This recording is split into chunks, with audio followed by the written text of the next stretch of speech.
Goeiedag broers en susters, baie welkom by vandag se erediens. Kan julle glo ons is al by die tweede laaste Sondag van Lydenstyd. Volgende week is Palmsondag en die Sondag daarna is dit Paasfees. So kom ons raak rustig en dan vra ons vir die Here, wat wil God vandag vir ons sê?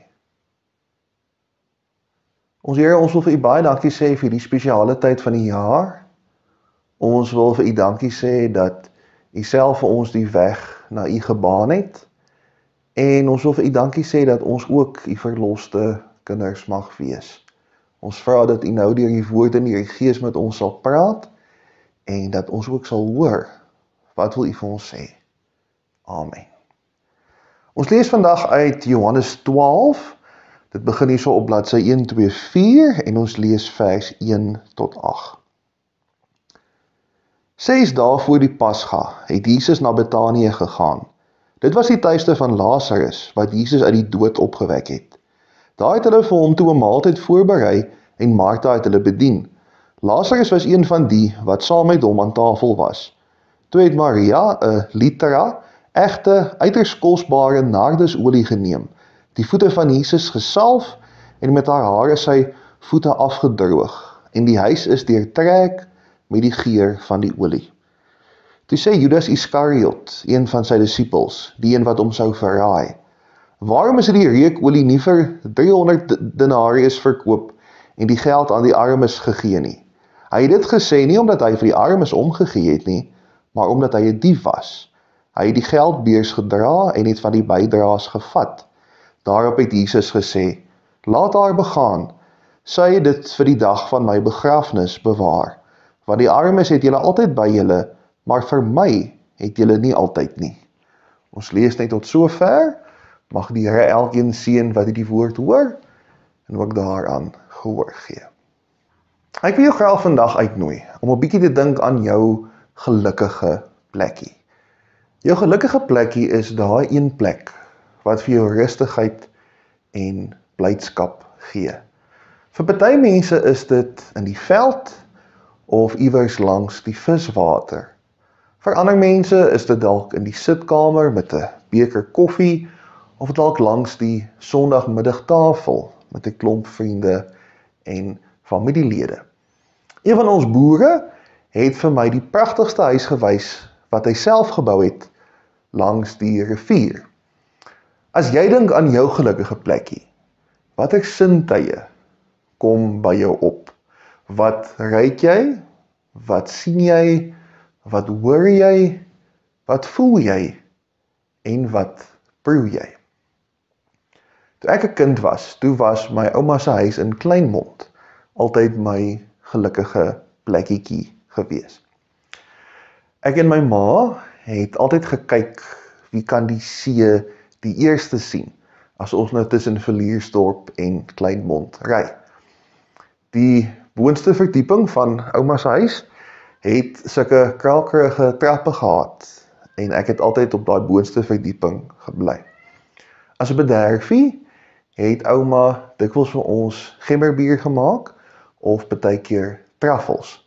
Dis nou die koekbolletjies, nie die sambioene wat die varke uitsniffel nie. En dan laastens, maar nie die minste nie, my ouma se huis het 3 kenmerkende reuke gehad. Daar was in die kombuis, was daar altyd kaneel, daar was altyd curry en daar was altyd naaltjies gebruik. Dan as jy in die tuin kom, of as jy langs die golfbaan gaan stap, dan ruik jy die area se vrugbare, pikswart grond. En oral waar jy kom in Kleinmond, selfs in die berg op, ruik jy daai reuk van die see. Dis vars, dis 'n bietjie souterig, maar dit is see, dit ruik soos vakansie. Bioloë beweer dat 'n mens se reuksintuig ons swakste sintuig is. Meeste mense kan baie beter sien as wat hulle kan hoor en baie mense kan baie beter hoor as wat hulle kan ruik. Party mense hoor natuurlik nooit nie, maar ek dink dis nie hulle ore se skuld nie.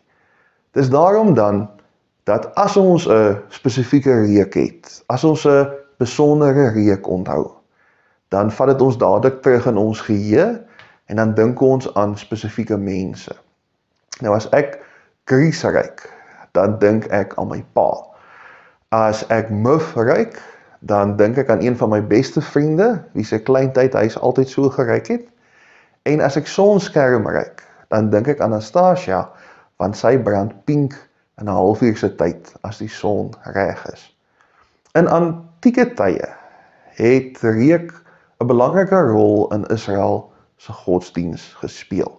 As ons kyk na boeke soos Levitikus byvoorbeeld, dan lees ons dat die reuk van die offers, die brandoffers, die gebraai, dat daai reuk vir God aanneemlik was.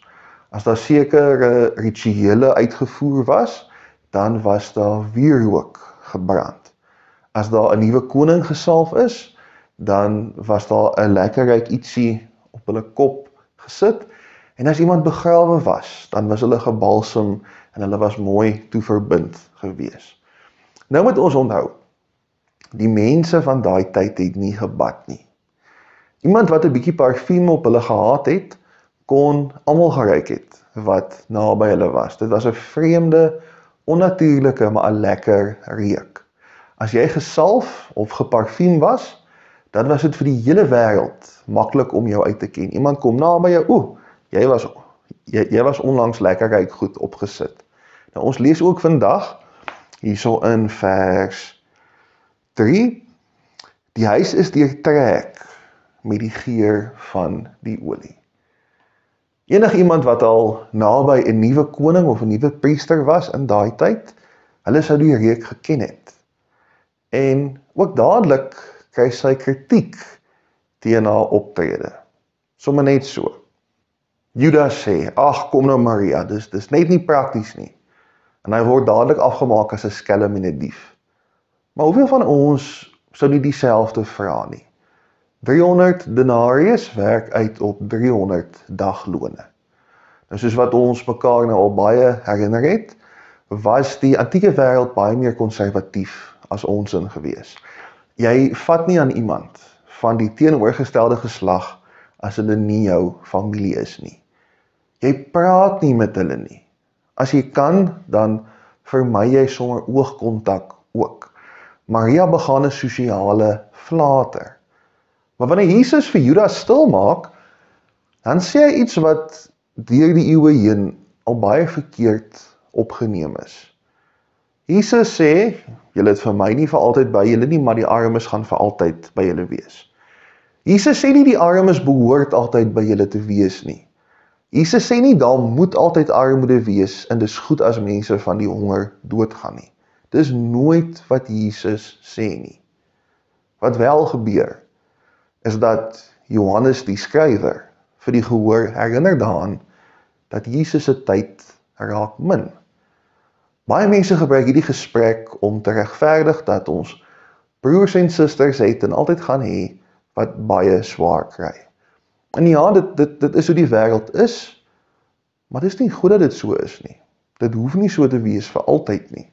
So, vandag se skriflesing sê niks oor moderne ekonomie nie.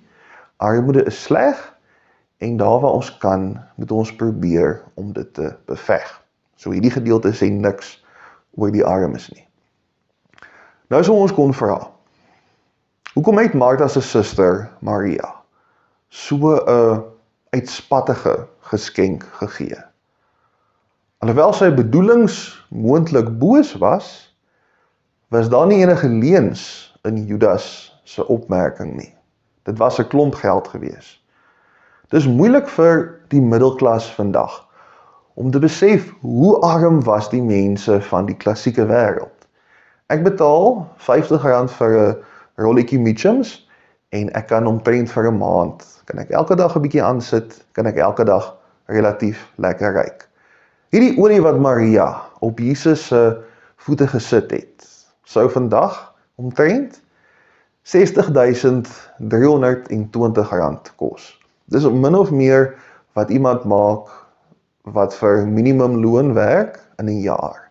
Ek het uitgewerk op R29 'n uur, 8 ure 'n dag, 5 dae 'n week vir 52 weke.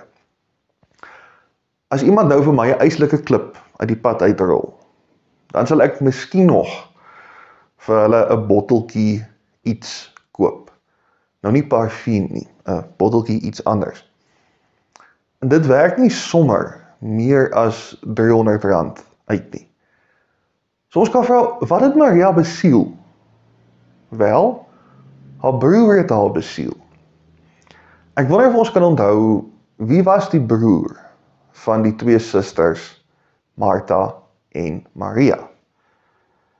Maria en Martha se broer was Lazarus. Hy was hulle broer. En wat is die waarde van die lewe van 'n broer of 'n suster? Nou, party mense sal sê, nee, dit is nie soveel werk nie. Maar ek dink meeste van ons sal daarom sê, dit is nie verrekenbaar nie. Mens kan nie iemand wat vir jou kosbaar is, se lewe 'n geldwaarde aanheg nie. Jesus het vir Maria iemand teruggegee wat sy op geen ander manier weer terug kon hê nie. En Lazarus was ook in baie opsigte die twee susters se redding gewees. Sover ons weet, was Martha en Maria nie op daardie stadium al getroud nie. Vroue mag in daai tyd ook die eiendom besit het nie, so dit beteken, wanneer Lazarus doodgaan, dan sal een van sy mannelike verwante die huis kry. Dit beteken die twee vroue word uit die huis uitgeskop as Lazarus dood sou gebly het. Jesus het gemaak dat Maria en Martha nie op straat beland nie. So Maria gebruik nie net 'n ou afknyp ietsie, dit wat sy bymekaar kan maak, dit wat sy kan spaar, om vir Jesus dankie te sê nie. Sy vat haar beste. En sy vat ook net nie 'n bietjie van haar beste nie, sy vat alles van die beste wat sy gehad het.